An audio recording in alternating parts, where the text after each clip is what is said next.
Hey guys, let's jump back in. In his study of the human experience of the holy, Otto discovered that the clearest sensation that a human being has when he experiences the holy is an overpowering and overwhelming sense of creatureliness. That is, when we are aware of the presence of God, we become most aware of ourselves as a creature. When we meet the absolute, we know immediately that we are not absolute. When we meet the infinite, we become acutely conscious that we are finite. When we meet the eternal, we know we are temporal. To meet God is a powerful study in contrasts. Our contrast with the other is overwhelming. We think of the prophet Jeremiah and of his complaint to God. O Lord, you deceived me, and I was deceived. You overpowered me and prevailed. Jeremiah 27. Here it sounds like Jeremiah was afflicted by a bad case of stuttering. Normally, the Bible is brief in its expressions, having a kind of economy of language. Jeremiah breaks the rule by taking the time to state the utterly obvious. He says, you deceived me and I was deceived. The last phrase is a waste of words. Of course, Jeremiah was deceived. If God deceived him, how could he possibly be anything but deceived?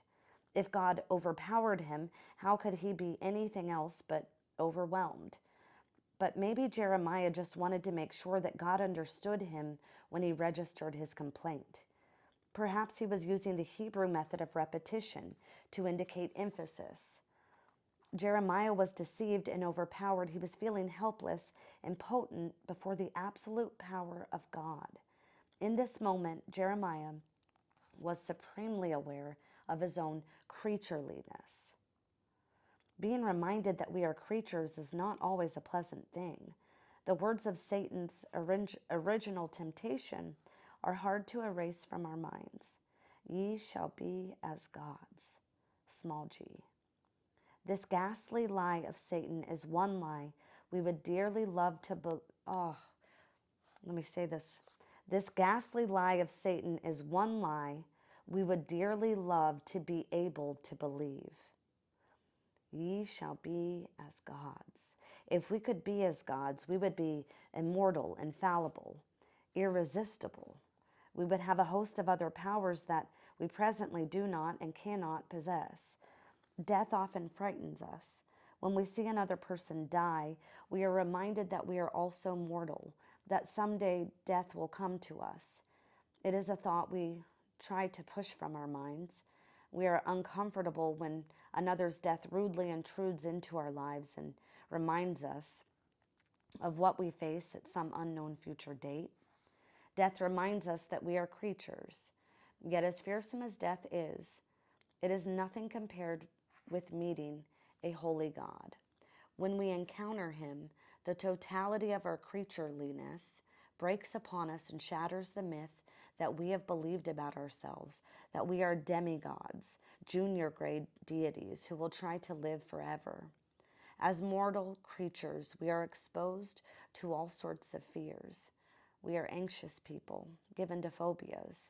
Some people are afraid of cats, others of snakes, and still others of crowded places or lofty heights.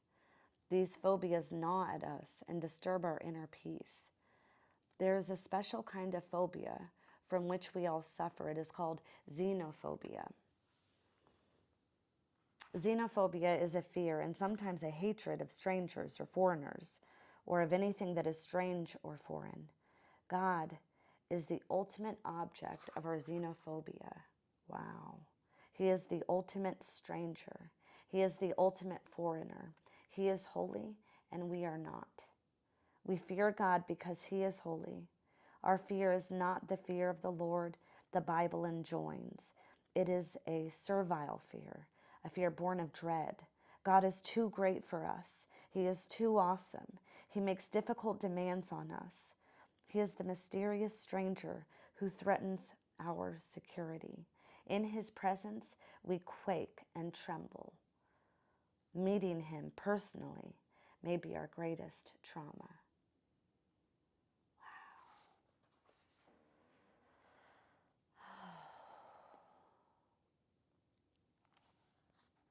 We fear God because he is holy. Our fear is not the fear of the Lord the Bible enjoins. It is a servile fear, a fear born of dread. God is too great for us.